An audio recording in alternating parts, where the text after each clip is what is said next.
So what I'm going to give you is just some ideas on how to take your idea and make it other-centric. So you've got this great idea. How do you pull others into it? What's the secret sauce that's going to make you do that? The first one, and it's funny, I grew up Catholic, and so I was doing the charity model in my business before there was even a term for it. But how I was raised was that you always tithe 10% of your income to charity. And it didn't matter whether you were making $10 or $10 million. That was just an expectation of you've been blessed, and there was always something or someone less fortunate than you. And so now in today's society, you will see charity models all over the place, from people with the logos of famous charities on their products and stores that they donate a percentage back, to organizations like mine that run in something called a B Corp, where we donate so many of our own personal hours to charities, as well as money and resources and things. But anything you can do with your idea to make it a charity model is great. You know, for my book, I have one of my goals is that I will raise the most money through charity via a book. And so I have a charity model that I work with charities so that I donate all my author's proceeds to that charity. And so I can get an opportunity to speak about my work and make a difference. And then when the book sells, I have it set up that that charity gets a big donation check from the sale of the book. And for me, it allows me to build my base, and it allows me also to give back to charities that I love and wouldn't be able to support in such a big way, but I'm using the leverage of my base to help them be successful. It's great, you feel great, and other people feel great about you doing that too. Another concept that's out there is called co-opetition.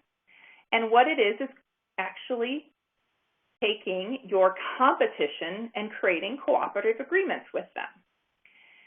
So this has worked brilliantly all over the place. I can actually tell you that I work, subcontract, partner with, joint venture, all these other things with people that 15 years ago I would have treated as my competition and said, I can't work with them. But the principle of co-opetition is great because what you're working from is actually a view of abundance. And you're working from the view of creating a win-win relationship, whether it's growing your base, growing your finances, growing your breadth, growing each other's businesses. Co-opetition works brilliantly. So look at your idea and say, who else is out there doing something similar, and how could we actually cooperate with each other and instead of competing with each other for the same marketplace? And two of the most popular co-opetition things today, one's called affiliate partnerships, where you get people to sell your stuff or your idea for a percentage of whoever buys it. And the second's called a joint venture partnership.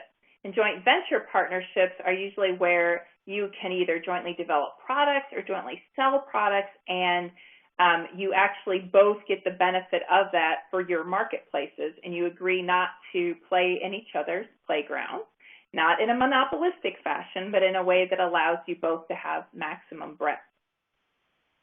Now, another way to build your base is to make sure you become what I call customer-centric.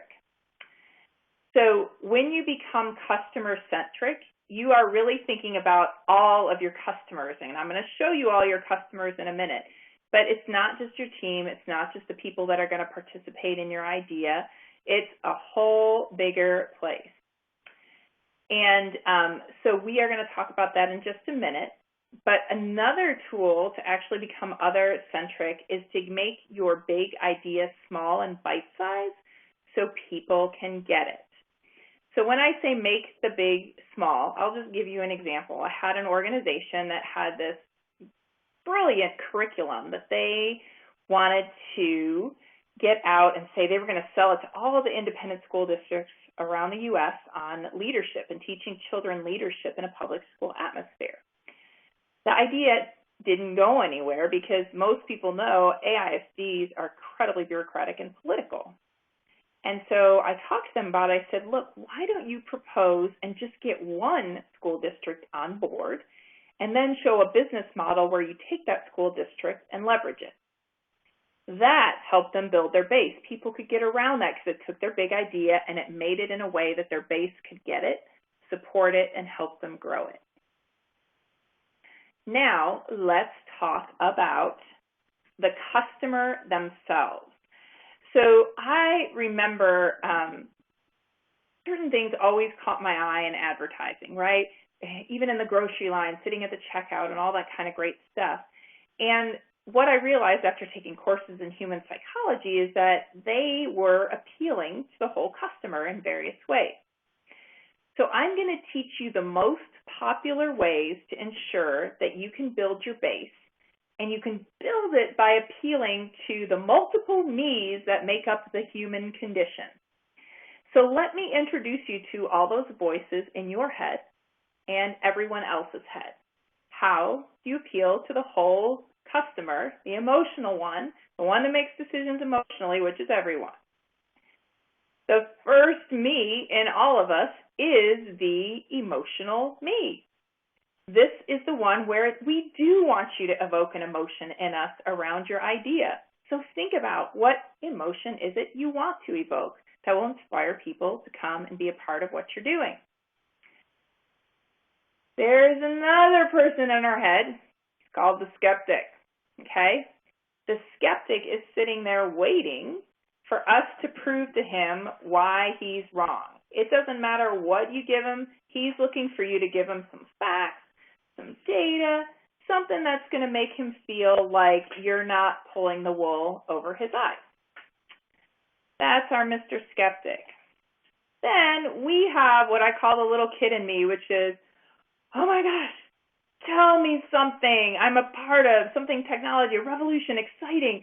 Make me feel alive. We get so bored, and that's exciting me. Give me something different. Give me something special. Make me feel the urgency to want to be a part of you. That's the exciting me, sitting in your head at all times. We also have a need in our emotional selves to feel important.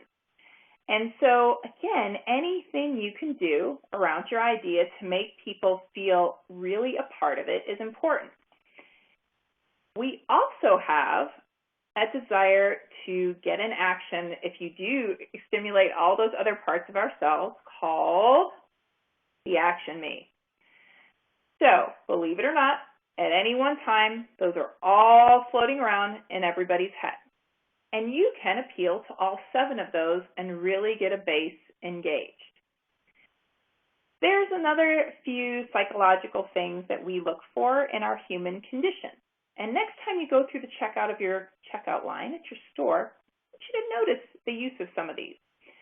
First one is faces and eye contact. So when you send things out to people, and one of the reasons why I always use video in my webinars is you can see me. I'm looking at you. I am making contact with you. Start looking at magazines when you walk in the checkout line, and you'll see how they always put something on there to catch your eye that's someone looking at you. The other thing is they use catchy stories or something that grabs your attention, because we love to hear stories. You can also grab attention with testimonials. This day and age, video testimonials are considered the gold standard. That's getting someone on camera who just raves about you and your idea, right?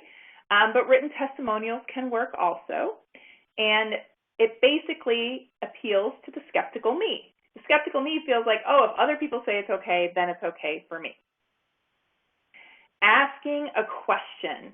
Do you know, I have learned, most brilliant parenting tip, if I want my kids' attention, I ask them a question. I can tell them things till the cow comes home, but the minute I ask them a question, they instantly perk up. We all do. It's part of our brain. Use it. Ask a question. Engage their brilliant minds. The other thing not to be afraid of is to challenge generally accepted views. So a lot of people don't even know a pink dolphin exists. It's endangered. People are trying to rescue it. And so I put this up. It's like you can put a little controversy in there. You can challenge something. I worked with a organization that was a charter school, and kids wanted to go to school all the time there. It was so much fun. It was more fun than being home. And I was like, wow, well, just ask the question and say, Mommy, I want to go to school on Saturday. People are going to be like, what school do kids say that about? Tell me more. There is also the element of surprise. We love to be surprised, so anything you can do to create that element of surprise is going to capture your base. And then remember I told you that VIP personality, they love sneak peeks, they love special offers, and that really makes a difference to them. And then remember that action personality we have? Our action personality is pretty impatient with jargon, so don't use it. You don't have to. If you master your own and you master your case for action, you can make a 100% jargon-free guarantee. Use headlines too. That captures the action me's attention. You know the action part of your brain doesn't read. It just skims the headlines. So you better make sure whatever you put out there, no matter what format you put it out there, that it is headline worthy. So staying other-centric can be achieved in 7 steps. So I talked to you about the charity model. I talked to you about competition, becoming customer-centric, making the big small, appealing to the whole customer. One last thing I want to talk to you about tonight is relationships. So in the book, I gave you a 12-week program on relationship management plan. And what is that? That 12-week program is gold. It took me 15 years to implement a 12-week program in my own business. And I'm giving you the shortcut so you can skip 15 years of wallowing around. But the reality is you can build your base as huge as you want, and if you do not have a relationship management plan, that 3,000 Twitter followers and the 5,000 Facebook likes and the 2,000 LinkedIn connections will not result in anything on your idea, because all relationships take work or they don't last, except for the blessing soulmates sometimes we have. But in most of the world, relationships require some action. So one of the things I want you to think about is fundraising. And so fundraising isn't just money. It's actually everything you do, all the activities that you do that results in you getting the resources you need to implement your idea. It could be money, time, materials, expertise. Great, and that's what a lot of people focus on. But what I will tell you is, if you don't do relationship fundraising, human capital fundraising, where your idea centers on the unique and special relationship between you and each customer supporter, your idea will not grow to where it needs to be. So your overriding consideration is to care for and develop the bond between you and your supporter, and do nothing through your idea creation process to jeopardize or damage that relationship. It's a perfect treasure. And one of the stories I love to tell, because it just goes to show you the power shift of relationship fundraising, is even though for 12 years I had no business plan, I had no CRM, I had no marketing plan, I ran a very successful business.